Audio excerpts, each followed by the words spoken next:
আমি বাম মহল একটা কথা 80-র দশকে বলতো, সস্তা অ্যান্টি ইন্ডিয়ান রাজনীতি। কিন্তু তথাকথিত সেই সস্তা অ্যান্টি ইন্ডিয়ান রাজনীতি কেন বাংলাদেশের প্রবল জনপ্রিয় রাজনৈতিক ধারা হয়ে উঠলো, প্রবল জনপ্রিয় ন্যারেটিভ হয়ে উঠলো? কেন দামি রাজনীতিগুলো মার খেয়ে গেল? বাংলাদেশের রাজনীতিতে অ্যান্টি ইন্ডিয়ান রাজনীতির ধারা এতই প্রবল যে এখন কোনোভাবে ভারতের প্রশ্নে রাজনৈতিক দলকে, এমনকি সুশীল সমাজকে প্রকাশ্যে অবস্থান নিতে হচ্ছে। কিন্তু কেন বাংলাদেশের রাজনীতি এইভাবে ভারত বিরোধিতার জায়গা করে নিল?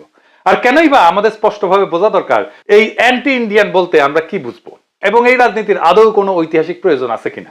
এই যে ভারত বিরোধিতা, এটা কি ভারত রাষ্ট্রের বিরুদ্ধে? না, একেবারেই না।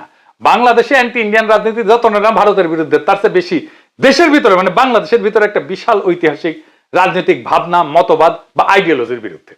এই কারণেই এই অ্যান্টি ইন্ডিয়ান রাজনীতি শুধু একটা ক্ষুদ্র গোষ্ঠীর বিষয় হয়ে থাকতে পারেনি।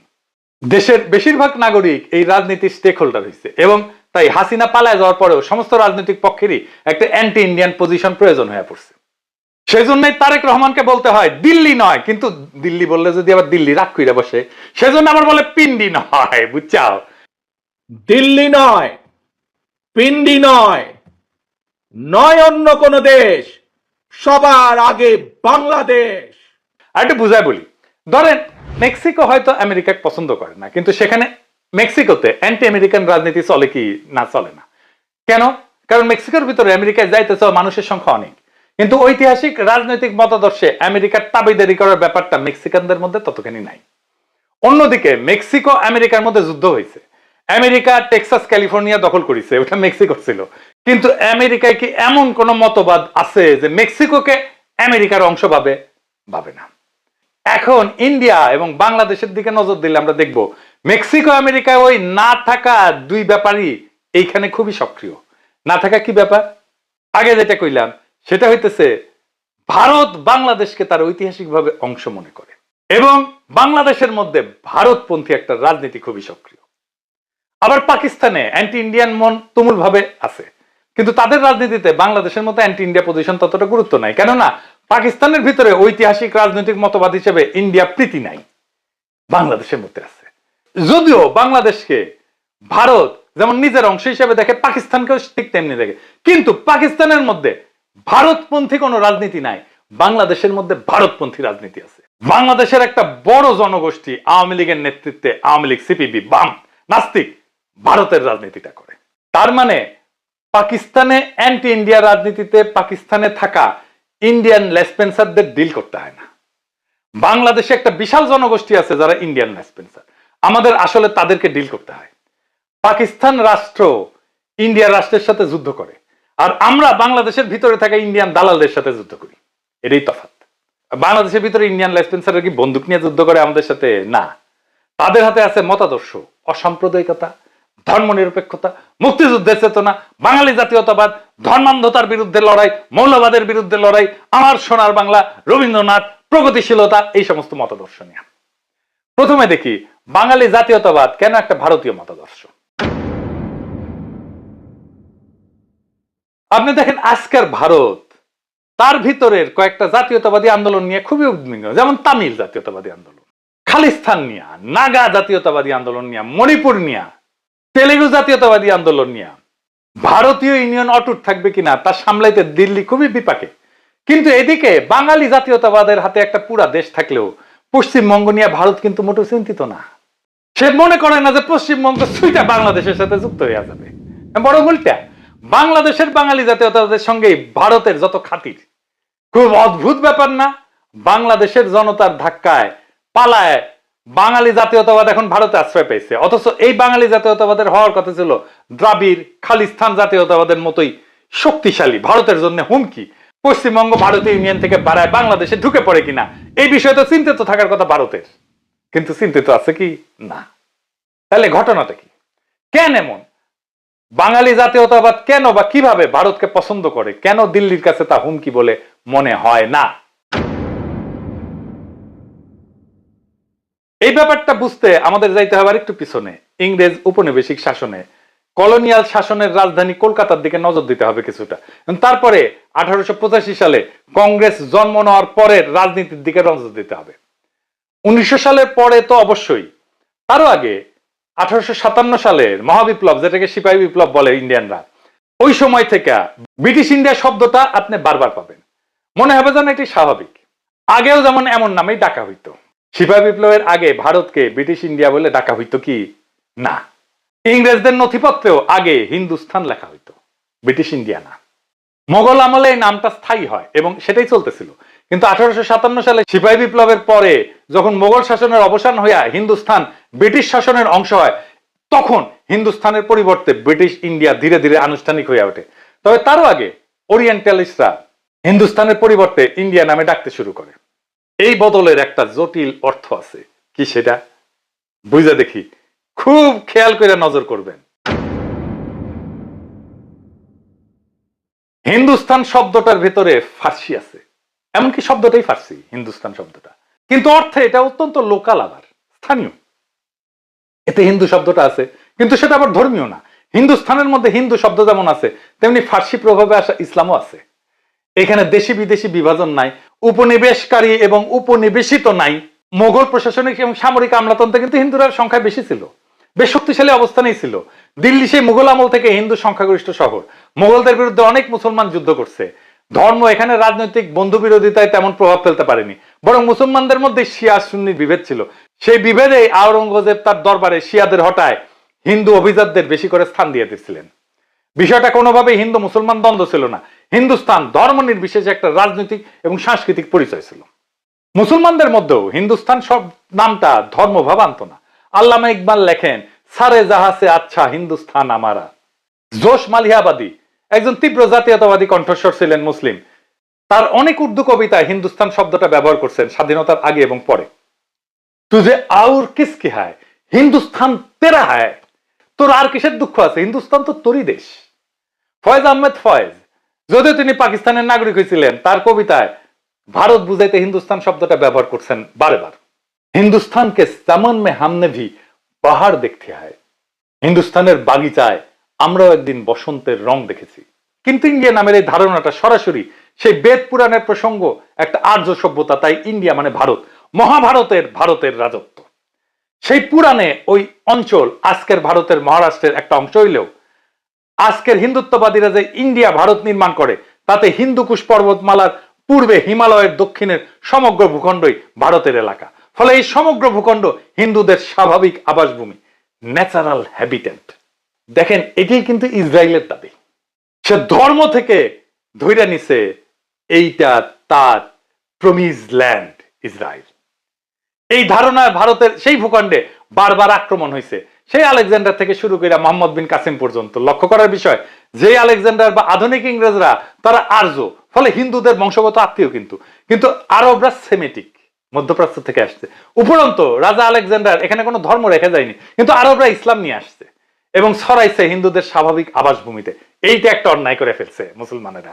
তাই আরবরা বিদেশি, ইসলাম বিদেশি, ইনভেডার, আক্রমণকারী। আলেকজান্ডার ইনভেডার না, ইংরেজরাও ইনভেডার না, ইনভেডার মুসলমানেরা, তারা বহিরাগত। আপনাদের মনে আছে বর্ষা বিপ্লবের আগে আমি পাঠ্যপুস্তক নিয়ে এপিসোড বানাইতেছিলাম, আমি দেখাইতেছিলাম কিভাবে বাংলাদেশের পাঠ্যপুস্তকে মুসলমানদের বহিরাগত হিসেবে দেখানো হয়েছে। এটাই ইন্ডিয়ার গ্র্যান্ড প্ল্যান। ও বাংলাদেশের জনগোষ্ঠীকে একেবারে ইন্ডিয়ান বানাই ফেলতো পুরাই মননে। অর্থাৎ হিন্দুস্তান নামের মধ্যে যে শত্রুর অনুপস্থিতি ছিল, সেই শত্রুকে খুঁজে পাওয়া গেল ইন্ডিয়া বা ভারত এই নামের ধারণার মধ্যে। 19 শতকের দ্বিতীয়ার্ধে যে ইন্ডিয়ান ন্যাশনালিজম গড়ে উঠতে দেখি আমরা, তার গোড়ায় সেই হিন্দুত্ববাদী চিন্তা। সেই কারণে এটা ইন্ডিয়ান ন্যাশনালিজম, হিন্দুস্তানি ন্যাশনালিজম হইতে পারেনি। এবং হিন্দুত্ববাদের উপরে নির্ভর করতে গিয়া ইন্ডিয়ান ন্যাশনালিজমকে একটা বিশ্বাসঘাতকতা করতে হয়েছে। 1857 সালের সেই মহাবিপ্লবের সাথে সিপাহী বিপ্লবের সঙ্গে বিশ্বাসঘাতকতা করতে হয়েছে। সে বিশ্বাসঘাতকতা না করলে হিন্দুস্তান সেইরা ইন্ডিয়ান হওয়া যেত না। বিশ্বাসঘাতকতা কি? কংগ্রেস, বিজেপি কেউ স্বীকার করে না যে সিপাহী বিপ্লব আসলে নিছক সিপাহীদের বিপ্লব ছিল না, এটা বিদ্রোহ ছিল না, এটা ভারতবর্ষের প্রথম স্বাধীনতা সংগ্রাম ছিল। ভারতীয় জাতীয়তাবাদের প্রথম প্রজন্ম দাদাভাই নওরোজি, গোখলে, রনারে, সুরেন্দ্রনাথ ব্যানার্জি প্রমুখ সিপাহী বিপ্লবকে একটা বিদ্রোহ হিসেবে সেনা অসন্তোষ বলে চিহ্নিত করছেন, জাতীয় মুক্তি সংগ্রামের অংশ হিসেবে করেন নাই। এদের ব্যাখ্যায় ছিল সিপাহীরা ছিল অনিয়ন্ত্রিত, ধর্মান্ধ, কুসংস্কারগ্রস্ত, যারা আধুনিক জাতীয় চেতনার ধারক না। অথচ বাস্তবে 1857 সালের বিদ্রোহে ধর্ম, সংস্কৃতি, ইতিহাস এবং ভূমি রক্ষার সংগ্রামে এক হয়ে গেছিল হিন্দুস্তানবাসী। এটা একটা জনযুদ্ধের রূপ নিয়েছিল। উত্তর এবং মধ্য ভারতে। ভারতীয় জাতীয়তাবাদী ইতিহাস চর্চা, বিশেষ করে নেহেরু গান্ধী পরবর্তী রাষ্ট্রীয় বয়ানে সিপাহী বিপ্লবকে একটা ব্যতিক্রমী ঘটনা হিসেবে দেখাইছে, যেন এটা জাতীয় মুক্তিযুদ্ধের ধারাবাহিকতায় কোনো গুরুত্বপূর্ণ মাইল ফলকই ছিল না। স্কুলের বই ইন্ডিয়ায় দেখানো হয় যে সিপাহীরা শুধু ধর্মীয় কারণে ক্ষুব্ধ ছিল, রাজনৈতিক লক্ষ্য ছিল না। গল্প বানানো হয় গান্ধী প্রথম সত্যিকারের জাতীয়তাবাদ আনছেন 1947 সালে। তাই কংগ্রেসের গান্ধী নেহেরুর তৈরির রাষ্ট্রের নাম ইন্ডিয়া এবং ভারত হিন্দুস্তান হইতে পারেনি। তাদের জাতীয় সঙ্গীত হইতে পারেনি সারা জাহাসে আচ্ছা হিন্দুস্তান আমারা। মহাভারতের ধারণা ভারত রাষ্ট্রের গোড়া হওয়ার কারণেই নেহেরু কংগ্রেসের জন্য ইউনাইটেড ইন্ডিয়া প্রয়োজন হয়ে দাঁড়াইছিল। সেই কারণে জিন্নার কনফেডারেট ইন্ডিয়া গঠনের প্রস্তাব তারা প্রত্যাখ্যান করে, বা বাংলাদেশ নামে আলাদা একটা রাষ্ট্রের ধারণা জিন্না মানলেও কংগ্রেস নেহেরু তা মেনে নেয় না। এই জন্যই সিকিম বা হায়দ্রাবাদ দখল করতে হয়েছে নেহেরুর কংগ্রেসকে, ভুটানকে করদ রাজ্য বানাইতে হয়েছে, সমস্ত প্রিন্সলি স্টেটকে খাইয়া ফেলতে হয়েছে, শেষে কাশ্মীরকেও খাইয়া দিছে। খেয়াল করলে দেখবেন ইন্ডিয়া একটা কান্ট্রি ইন মেকিং। 1947 সালে তার আধুনিক সূচনা বিন্দু মাত্র। একটা নদীর যেমন চর জাগে নতুন জমি হয়, তেমন ভারত ক্রমাগত তার বর্ডার বাড়াইছে, তার ভূমি বাড়াইছে। 1948 সালে 82,000 বর্গ মাইল এলাকার নিজাম শাহী হায়দ্রাবাদ রাজ্য আক্রমণ করে দখল করে নেয়। জম্মু কাশ্মীর 16,309 বর্গ মাইল এলাকা, জুনাগড় রাজ্য 3,337 বর্গ মাইল এলাকা, 1961 সালে গোয়া রাজ্য 1,429 বর্গ মাইল এলাকা, 1975 সালে সিকিম রাজ্য 2,740 বর্গ মাইল এলাকা।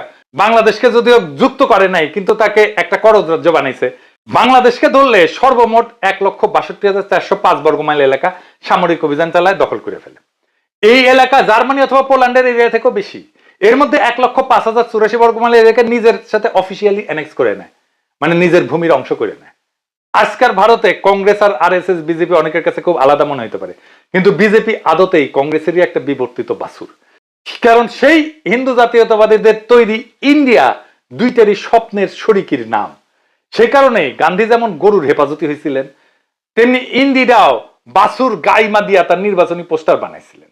গো রক্ষা আন্দোলন তো আসলে গান্ধীর রাজনীতি। হিন্দুস্তান ভাগ হইয়া ইন্ডিয়া হওয়ার এই আলাপের প্রয়োজন আছে কলোনিয়াল কলকাতা বাঙালি জাতীয়তাবাদের জন্ম নেওয়ার ঘটনাটা বোঝার জন্য। কারণ ওই বাঙালি জাতীয়তাবাদের গোড়ায় সেই হিন্দু জাতীয়তাবাদী। এই কারণে এটা খালিস্তান বা দ্রাবিড় নাগা জাতীয়তাবাদের সমপর্যায়ের ঘটনা না, এবং এই কারণে বাঙালি জাতীয়তাবাদ নিয়ে দুশ্চিন্তার কোনো প্রয়োজন নাই দিল্লি ইন্ডিয়ার। কলোনিয়াল কলকাতায় বাঙালি জাতীয়তাবাদ গড়ে তোলার সবচেয়ে বড় কারিগর কে, এটা না চিনলে বাংলাদেশ নিয়ে ইন্ডিয়ার পুরো রাজনীতিটা বোঝা যাবে না। এই কারিগরের নাম বঙ্কিমের বঙ্গদর্শন। আমি আলাপ করছি না জাতীয় সঙ্গীত নিয়ে আলোচনায়, দেখেছেন একটার সাথে একটা কিভাবে যুক্ত। বঙ্গদর্শনে বঙ্গ এই শব্দটার দিকে আমাদের নজর দেওয়া দরকার। বঙ্গ মানে কিন্তু বাংলা না, এবং কলোনিয়াল কলকাতার ভাষা অর্থে শুধু বাংলা শব্দটা ছিল। ভূখণ্ড বা অঞ্চল অর্থে বাংলা শব্দটা পাবেন না আপনি। ভূগোল এই অর্থে কেবল বঙ্গ শব্দটা ছিল, বঙ্গ। সেই জন্যই সিরাজুল আলম খানের গুরু চিত্তরঞ্জন সুতার যখন বাংলাদেশের ভূখণ্ডে বিচ্ছিন্নতাবাদী আন্দোলন করে, সেটার নাম হয় বঙ্গভূমি। এইটা অত্যন্ত গভীর সাইকোপলিটিক্যাল ঘটনা হিন্দুস্তানের মতো। দেখেন বাংলা শব্দটা ভূখণ্ড টেরিটরি অর্থে হিন্দুস্তান শব্দের মতো, ফার্সি ভাব আছে অর্ধেক, ফলে মুসলমানই ভাবতেন তারা বাংলাকে। তাছাড়া বাংলা খুবই সাম্প্রতিক ঘটনা, আদি এরিয়ান কানেকশন পাওয়া কঠিন। ইরানিরা আর্য হইলেও তারা পুরাণ বা হিন্দু বেদের আর্যদের চোখে ইনভেডার, উপরন্ত সেমিটিক মুসলিম ঘরানার প্রতিনিধিত্ব করে। কলোনিয়াল কলকাতার বুদ্ধিজীবীরা নিজেদের সেই বেদের আর্যদের উত্তরসূরি ভাবতেন, এবং বাংলা শব্দ লেখা ছিল তাদের পরাজয়ের লজ্জার ইতিহাস যদি এটা ভূখণ্ড হিসেবে ব্যবহার করত। বঙ্গ শব্দে তারা বেদ পুরাণের ভিতরে ঢুকিয়া 3000 বছরের ইতিহাসের দাবি করতে পারতেন, সংস্কৃতের সরাসরি উত্তরসূরি দাবি করতে পারতেন। ফলে বঙ্গের ভাষা একটা আর্য ভাষা, যেটাকে এক কথায় বাংলা বলা হলো বাংলা থেকে বাঙ্গালা থেকে বাংলা। ফলে বাঙালি একটা আর্য জাতি, যার জাতীয় ন্যাশনাল ধর্ম হিন্দু, এবং বাংলা ভাষা যেমন সংস্কৃতের কন্যা তেমনি বাঙালি জাতি সেই বেদ পুরাণের আদি আর্যদের একটা শাখা। ফলে বাঙালি একটা জাতি যারা ইন্ডিয়ান নামের মহাজাতির উত্তরসূরি, এবং বাঙালির মতো আরো অনেক শাখা মিলে এখনো সেই মহাজাতি বহাল তবিয়াতে টিকে আছে। বাঙালি এবং ইন্ডিয়ান ভারতীয় কিভাবে আত্মীয়, তাদের আর্য আত্মীয়তা এবং বাঙালি হয়ে কিভাবে ইন্ডিয়ান ভারতীয় হওয়া যাচ্ছে, দুয়ের কোনো দ্বন্দ্ব বা সংঘাত কেন নাই, এই বিষয়ে বঙ্কিম বিস্তারিতভাবে লিখছেন তার বঙ্গদর্শনে। ইন্ডিয়ান আর্য ভারত নিয়ে বঙ্কিমের স্বপ্ন পরে আগায় নিয়ে গেছেন রামকৃষ্ণের শিষ্য বিবেকানন্দ, তারপর রবীন্দ্রনাথ, অবনীন্দ্রনাথ আঁকছেন ভারত মাতা, এবং শেষ পর্যন্ত কংগ্রেস বানাইছে ইন্ডিয়া ভারত। এই যে দীর্ঘ পথ এবং তার বাঘগুলাকে বিবেচনায় রেখে আমি তাই বলি যে ইন্ডিয়া ভাগ হয়নি, বরং হিন্দুস্তান কয়েক ভাগ হয়েছে, যার মধ্যে একটার নাম ইন্ডিয়া। ফলে ব্রিটিশ ইন্ডিয়া মানে তাদের চোখে একটা অখণ্ড জমিন ভারত। বঙ্গভঙ্গ প্রতিহত করার আন্দোলনের ব্যাখ্যায় অনেকে অর্থনীতিবাদেও এই অখণ্ড ভারত বানানোর যে ইতিহাস এবং রাজনৈতিক প্রকল্প আছে সেটা বুঝতে পারেন না। ধারণা হিসাবে বঙ্গভঙ্গ মুসলমানদের রাজনৈতিক অধিকার স্বীকৃতি দেওয়ার মধ্য দিয়ে তাদের স্থানীয় হিসেবে মেনে নেওয়া হয়। তাদের বিদেশি ভাবা তখন কঠিন হইয়া পড়ে। ফলে যে চিন্তা থেকে বঙ্গভঙ্গ প্রতিহত করতে উঠলেন তারা, সেই চিন্তা থেকেই পাকিস্তানকে প্রতিহত করতে হয়। বঙ্গভঙ্গ বা পাকিস্তান মানে অখণ্ড ভারতের ক্ষতি। ঠিক এই কারণেই হিন্দুস্তানের মুসলমানদের অ্যান্টি ইন্ডিয়ান হওয়ার প্রয়োজন সৃষ্টি হয়।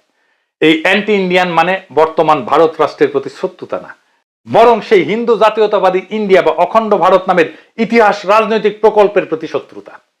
যেই প্রজেক্ট আজকে ভারত এগায় নিয়ে যাচ্ছে এবং যা আজকের ভারতে আরো বেশি শক্তিশালী। হিন্দুস্তানের মুসলমানদের অ্যান্টি ইন্ডিয়ান না হওয়ার কোনো উপায় নাই, কারণ তা না হলে 60 কোটি মুসলমানদের রাজনৈতিক অধিকার থাকে না। তারা যেন বা ঘুরে বেড়ানো বিদেশি অতিথি মাত্র। অখণ্ড ভারত নামের সেই ইতিহাস রাজনৈতিক প্রকল্প ওইভাবে দেখে বলে বাবরি মসজিদ ভেঙে ফেলতে হয়, তাজমহল হয়ে যায় একটা শিব মন্দির। হিন্দুস্তানের সকল মসজিদ সেই ইন্ডিয়ান আর্যদের পরাজয় এবং মুসলমানদের বেদখলের চিহ্ন। এইগুলা ওই ভূমিতে থাকার অধিকার রাখে না মোটেই, তাই ভেঙে ফেলতে হবে। এটাই ভারতের রাজনীতি। হিন্দু জাতীয়তাবাদী বর্ণবাদী যেটা আর্য অহংকারী জেনোফোবিক বেদ পুরাণকে ইতিহাস ধরে নাও অখণ্ড ভারত নামের ইতিহাস রাজনৈতিক প্রকল্পের খপ্পর থেকে নিজেদেরকে বাঁচাইতে হিন্দুস্তানের মুসলমানদের মরিয়া রাজনীতির নামই পাকিস্তান আন্দোলন। তখনকার ইতিহাস হিন্দু জাতীয়তাবাদী ধোয়ার মতো আফসা না থাকলে সেটা হইতে পারতো হিন্দুস্তান আন্দোলন। অন্তত জিন্নার স্বপ্নের সঙ্গে হিন্দুস্তান শব্দটা বেশি মানানসই, কারণ জিন্না কোনো ইসলামী রাষ্ট্র করার চেষ্টা করেনি, বরং ব্রিটিশ ইন্ডিয়ার সংখ্যালঘুদের রাজনৈতিক অধিকার প্রতিষ্ঠার লড়াই করছেন। অখণ্ড ভারতের হাত থেকে প্রায় 25% মানুষের মর্যাদা রক্ষার চেষ্টা করছেন জিন্না। তার কথায় ব্যাপারটা এমন যে অখণ্ড ভারতে মুসলমানরা কাস্ট সিস্টেমের অধীনে চলে যাবে। বাংলার মুসলমানদের জন্য পাকিস্তান আন্দোলন আরো বেশি জরুরি হয়ে উঠছিল আর একটা কারণে। কি সেই কারণ? বাংলার জমিদাররা প্রায় সবাই ছিলেন ব্রাহ্মণ উচ্চবর্ণ হিন্দু। বাংলার মুসলমানরা হিন্দু শূদ্র কৃষকদের তুলনায় ওই জমিদারদের অতিরিক্ত জুলুমের শিকার হয়েছিলেন গরু খাইতে চাওয়ার কারণে। জরিমানা থেকে চাবুক সম্পত্তি বাজেয়াপ্ত করার অগণিত ঘটনা ঘটছে 19 শতকের দ্বিতীয়ার্ধে। ধৈরা ধৈরা বাঁশডলা দিত। বাঁশডলা ওই সময় জমিদারদের শাস্তি ছিল। শাস্তির এরকম তালিকা আছে মুনতাসির মামুনের বইয়ে। ব্রিটিশ বাংলায় গরু জবাইয়ের রাজনীতির শেষ ফলাফল হইল ঢাকায় মুসলিম লীগের উদ্ভব। এমনকি বঙ্গভঙ্গের পিছনেও একটা কারণ হিসেবে মুসলমানদের গরু খাইতে যাওয়ার ঘটনাটা ছিল, এমনটা ভাবার কারণ আছে। গরু কোরবানি আমাদের ভূখণ্ডের কালচারাল রেজিস্ট্যান্সের একটা চিহ্ন। এই জন্য গরু কোরবানি নিয়ে সোকল নাস্তিক সেকুলারদের চুলকানি। ওনারা কোরবানি আসলে পশুপ্রেমী হয়ে যায়, আর কচু খেতিরা বুঝতে পারে না গরু কোরবানির মধ্যে কালচারাল রেজিস্ট্যান্সটা কোথায়। মূর্খ তো সেজন্য double drop out. Daily star প্রথম আলোর সামনে গরু কোরবানির দুঃস্বপ্ন এখনো তারা ভুলতে পারে না। গরু কোরবানি কেন বাংলাদেশে জনপ্রিয় এটা তত্ত্ব তালাশ না করলে আপনি এক শতাব্দী প্রাচীন রাজনৈতিক লড়াইকে বুঝতে পারবেন না। তাহলে পূর্ব বাংলার মুসলমানরা দুইটা কারণে পাকিস্তান আন্দোলন করেছে। কি কি? রাজনৈতিক আর সাংস্কৃতিক অধিকার। কাস্ট সিস্টেমের অধীনে যাইতে অনিচ্ছা, এটা রাজনৈতিক অধিকার। আর আরামে গরু খাওয়া সাংস্কৃতিক অধিকার। আরামে গরু খাওয়াটা এই জন্যই জরুরি। বাংলার মুসলমান এবং হিন্দুস্তানের মুসলমানরা জিন্নার মাধ্যমে পাকিস্তান অর্জন করলো। তার কিছুদিন পরে জিন্না মারা গেলেন দুঃখজনক ভাবে, এবং এইটা পাকিস্তানের জন্য খুবই খারাপ হয়েছিল। জিন্না মারা যাওয়ার পরে পাকিস্তান প্রকৃতপক্ষে তার গতি হারায় ফেলে, তার লক্ষ্য হারায় ফেলে, তার ভিশন হারায় ফেলে। সে একটা ইসলামী রাষ্ট্র হয়ে ওঠার দিকে যুক্তে থাকে। জিন্নার এজেন্ডা তেমন ছিল না। এমনকি তিনি যখন উর্দুকে রাষ্ট্রভাষা হিসেবে ঘোষণা করলেন, সেটাও আসলে মুঘল হিন্দুস্তানের উত্তরাধিকার হইতে চাওয়া। সেটা কি বাংলা বা সিন্ধি বা বেলুচ ভাষার বিরুদ্ধে কোনো ঘোষণা না, বরং উপনিবেশিক ইংরেজির পরিবর্তে মুঘল উর্দু দিয়ে একটা জাতীয় ঐক্যের সম্ভাবনা সৃষ্টি করতে চাওয়া। এইটা নিয়ে আমি ভাষা আন্দোলন নিয়ে আর একটা এপিসোড করতেছি, আসবে, সেটাই দেখবেন। এইটা সেই কারণে আগেই বলছি যে দেশের নাম পাকিস্তান হওয়ার বদলে হিন্দুস্তান হইলে জিন্না প্রকৃত স্বপ্নের সঙ্গে মানানসই হইত। হিন্দুস্তান না হইয়া পাকিস্তান হওয়ার মধ্যেই রাষ্ট্রের সাম্প্রদায়িক হয়ে ওঠার রাজনৈতিক দার্শনিক মূলের খোঁজ পাওয়া যাবে খুব সম্ভবত। শব্দটা পাকিস্তান হইলে যোগেন মন্ডলরা তারা মনে করছেন সে এটাই হিন্দুস্তান। যোগেন মন্ডলের বিষয়টা জানেন তো? যোগেন মন্ডল ছিল পূর্ববঙ্গের দলিত হিন্দুদের নেতা। তারাও পাকিস্তান আন্দোলন করছিল। পাকিস্তান আন্দোলন শুধু মুসলমানদের আন্দোলন ছিল না, এটা ছিল ভারতবর্ষের সংখ্যালঘু সম্প্রদায়ের আলাদা রাষ্ট্রের আন্দোলন। যোগেন মন্ডল পাকিস্তানের মন্ত্রী হয়েছিলেন, কিন্তু জিন্নার মৃত্যুর পরে টিকতে পারেন নাই, পালায় ইন্ডিয়া চলে গেছিলেন। কিন্তু বাস্তবে পাকিস্তান হিন্দুস্তানের সংখ্যালঘুর রাষ্ট্র না হইয়া পাকিস্তান একান্তই মুসলমানদের রাষ্ট্র হয়ে উঠতে থাকায় পাকিস্তানে দাঙ্গা দেখতে হইলো আমাদের। যোগেন মন্ডলদের দেশ ছেড়ে চলে যাইতে হলো। আমাদের অনেকের খারাপ লাগলেও ইতিহাসের দায় মেটাতে আমাদের মানতে হবে যে সেটা ছিল পাকিস্তান রাষ্ট্রের বড় বিশ্বাসঘাতকতা যোগেন মন্ডলদের সাথে। এখনো ইন্ডিয়ানরা আইসা বলে যে যোগেন মন্ডল কেন ইন্ডিয়া পালাইছিল। পাকিস্তান রাষ্ট্রে যোগেন মন্ডল শুধু না, বাঙালি মুসলমানদেরকে তো রাখতে পারে নাই, তাই না? পাকিস্তান রাষ্ট্রের বিশ্বাসঘাতকতার ভেতরে পরবর্তী বাংলাদেশের ইতিহাস এবং গইরা ওঠার শর্তের ভিত্তি পাওয়া যাবে। তো হিন্দু বাঙালির সঙ্গে তো পাকিস্তান সে 1950 সালে বিশ্বাসঘাতকতা করছে, মুসলমান বাঙালির সঙ্গে বিশ্বাসঘাতকতার শুরুটা কবে? এইটা হচ্ছে যুক্তফ্রন্ট সরকার ভেঙে দেওয়ার ঘটনায়। তার আগে উর্দুকে রাষ্ট্রভাষা হিসেবে জিন্নার ইংরেজি ঘোষণার কমিউনিকেশনও খারাপ ছিল। মুসলমান বাঙালির মনে পাকিস্তান রাষ্ট্রের ইচ্ছা নিয়ে সন্দেহ জন্মাইছে সেই ঘটনায় 1952 সালে, যেটা বড় বিপর্যয় হিসেবে হাজির হয়েছে। তবুও মুসলমান বাঙালির সঙ্গে গোজামিলের মিলবিশ ঘটতে পারতো হয়তো, কিন্তু একটা ঘটনা সবকিছু পাল্টায় দেয়। 1965 সালের যুদ্ধে মুসলমান বাঙালির কালেকটিভ সাইকিতে প্রকৃত ক্ষত তৈরি হয়। পাকিস্তান রাষ্ট্রের বিশ্বাসঘাতকতা সম্পর্কে মুসলমান বাঙালির সন্দেহ দৃঢ় বিশ্বাসের রূপ নেয়। 65 সালে কি হয়? 1965 সালে ইন্ডিয়া পাকিস্তান যুদ্ধ লাগে। পশ্চিম পাকিস্তান পূর্ব পাকিস্তানকে অরক্ষিত রেখা পশ্চিম পাকিস্তানকে প্রোটেক্ট করে। ইন্ডিয়া পূর্ব পাকিস্তানে আক্রমণ করে নাই, করলে বিনা বাধায় দখল করে নিতে পারত পূর্ব পাকিস্তান, কোন রেজিস্ট্যান্স ছাড়াই। এমনকি ইস্ট বেঙ্গল রেজিমেন্টকে পূর্ব পাকিস্তানের ডিফেন্সে রাখা হয় নাই, পশ্চিম পাকিস্তানে ছিল পুরা রেজিমেন্ট। পূর্ব পাকিস্তানের মুসলমান বাঙালি 1965 সালে পুরোপুরি বুঝতে পারে যে পাকিস্তান রাষ্ট্র তাদেরকে প্রকৃত মুসলমান ভাবে না, এবং পাকিস্তান অর্জনে মুসলমান বাঙালি জীবন কোরবানি দিলেও তাদের নিরাপত্তা নিয়ে মোটেও ভাবে না পাকিস্তান রাষ্ট্র। মুসলমান বাঙালি বুঝতে পারে যে 1965 সালের যুদ্ধে পুরা পূর্ব পাকিস্তান খুব সহজেই দখল করতে পারত ভারত। কাস্ট সিস্টেমের শাসনের বাইরে থেকে আরামে ঘুরু খাওয়ার সেই পুরানো বাসনা থেকে জন্ম নেওয়া পাকিস্তানে মুসলমান বাঙালির ভরসা এক লহমায় সম্পূর্ণ উবে যায়। তার মনে তীব্র আতঙ্ক ভর করে। ইন্ডিয়া এই প্রচার চালাইতে থাকে, চাইলে তারা দখল করতে পারতো, নেহাত মায়া করে দখল করে নাই। আর কান পড়া দিতে থাকে, দেখিছো তোমাদের তো নাগরিকই মনে করে না। ইস্ট বেঙ্গল রেজিমেন্ট তোমার বাঙালি দিয়া তৈরি, আর তার যায় পশ্চিম পাকিস্তান প্রোটেক্ট করতে হয়। তোমার অরক্ষিত রেখা এভাবেই তো শোষণ করতেছে তোমারে। এর মধ্যে 1966 সালে আওয়ামী লীগ 6 দফা ঘোষণা করে। পূর্ব পাকিস্তানের মুসলমান বাঙালির মধ্যে জনপ্রিয় হয়ে ওঠার গোড়ায় আছে পাকিস্তান রাষ্ট্রে মুসলমান বাঙালির ভেতরে সেই ভরসা উইয়া যাওয়া। আওয়ামী লীগের 6 দফা নতুন কোনো ঘটনা না, সেটা ব্রিটিশ ভারতে বহু জাতির কনফেডারেশন করতে জিন্নার প্রস্তাবের মোটামুটি একটা নকল। জিন্না যেটা ব্রিটিশ ভারতে চাইছিলেন সেটাই আওয়ামী লীগ পাকিস্তানে চায় মাত্র। তবে 6 নম্বর দফায় একটা বাড়তি নজর দিতে হবে আমাদের। কি সেটা? খুবই গুরুত্বপূর্ণ বিষয় আছে, আপনি 65 যুদ্ধের সাথে মিলাইতে পারবেন। 65 যুদ্ধে যে নিরাপত্তাহীনতা জন্ম নিয়েছিল বাঙালি মুসলমানের মনে, সেটা মিলাইতে পারবেন। কি সেটা? 6 নম্বর দফাটা এরকম: আঞ্চলিক সেনাবাহিনী অঙ্গরাজ্যগুলোর আঞ্চলিক নিরাপত্তা ও আত্মরক্ষার জন্য আলাদা প্যারামিলিটারি বা আধা সামরিক বাহিনী গঠন ও পরিচালনা করতে পারবে। 1965 সালের যুদ্ধের পরে মুসলমান বাঙালির ভাবনা পাওয়া যাচ্ছে ওই 6 নম্বর দফায়, এমন যে ভারতের খপ্পর থেকে নিজের নিরাপত্তা নিজেকেই দেখতে হবে মুসলমান বাঙালির, তাই না? এইভাবেই পাঠ করতে হয় ইতিহাস। সেই সময়কার সাইকিটা বুঝতে হয়। কেন 6 দফা, কেন 6 দফার মধ্যে এই দফাটা ঢুকলো? 6 দফা নিয়ে আমি একটা এপিসোড করছি, কিন্তু দেখেন কেমনে একটা রাজনৈতিক বয়ান তৈরি হয় জনগোষ্ঠীর একটা কালেকটিভ ইনসিকিউরিটি থেকে, সেটা বুঝতে পারিছেন। বাংলাদেশের ইতিহাস বোঝাবুঝিতে একটা মৌলিক ভুল এখানে। ইতিহাসে বাংলাদেশের জন্ম নেওয়ার প্রয়োজনটা আসলে মুসলমান বাঙালির নিরাপত্তা ভাবনার ফল, যেটাকে অনেকেই বাঙালি জাতীয়তাবাদের সাফল্যের একটা রাজনৈতিক ঘটনা হিসেবে প্রস্তাব করছেন। কলোনিয়াল কলকাতায় জন্ম নেওয়া বাঙালি জাতীয়তাবাদ মানে বঙ্গোপসাগর হইয়া ভারত মহাসাগরে গিয়া ইতিহাস রাজনৈতিক পরিতৃপ্তি। বাংলাদেশ মানে কোনোভাবেই সেটা না। বাঙালি জাতীয়তাবাদের একটা ভার্সন ঢাকাতেও বানানোর চেষ্টা ইতিহাসে পাওয়া সম্ভব, তবে সেইখানে এই বাঙালির জাতীয় ধর্মের নাম ইসলাম। আব্দুল ওয়াদুদ থেকে আবুল মনসুর আহমেদের যেটা নিশানা আমরা পাই, এমনকি আনিসুজ্জামানদের মুসলিম বাংলা সাহিত্যের ধারণাতেও সেটা আছে। শেখ মুজিব ছিলেন সেই অর্থে মুসলমান বাঙালি, ঢাকাই বাঙালি জাতীয়তাবাদের সেবক। যেখানে হাসিনা শাসনকালে দখলদারি বজায় রাখতে বাঙালি জাতীয়তাবাদ পুরাটা কলকাতাইয়া বা ভারতীয় হয়ে উঠতে হয়েছে। এই হিসাবে শাহরিয়ার কবির, জাফর ইকবাল, নিজাম মজুমদারের তুলনায় খোদ শেখ মুজিবই কম আওয়ামী লীগ, তাই না? বাংলাদেশে অ্যান্টি ইন্ডিয়ান রাজনীতির প্রয়োজন এখানে। একদিকে আজকের ভারতে অখণ্ড ভারত নামের ইতিহাস রাজনৈতিক প্রকল্প সবচেয়ে শক্তিশালী এখন, কাশ্মীরের স্বায়ত্তশাসন খায় ফেলা ভারতীয় ইউনিয়নের মধ্যে ঢুকানোর সেটারই একটা লক্ষণ। আর একদিকে বাংলাদেশের ভেতরে কলকাতায় বা ভারতীয় বাঙালি জাতীয়তাবাদের অগণন এজেন্সি তৈরি হয়েছে। মতি মাহফুজ গং আছে, প্রথম আলো দিল্লি স্টার আছে, দেশভাগ নিয়ে কান্নাকাটি আছে, শাহাদুজ্জামান ধরনের বামাচারীদের রঠাপ্রীতি আছে, সাহিত্যিক কায়দা কানুন আছে, কলকাতার বাংলা ভাষা আছে।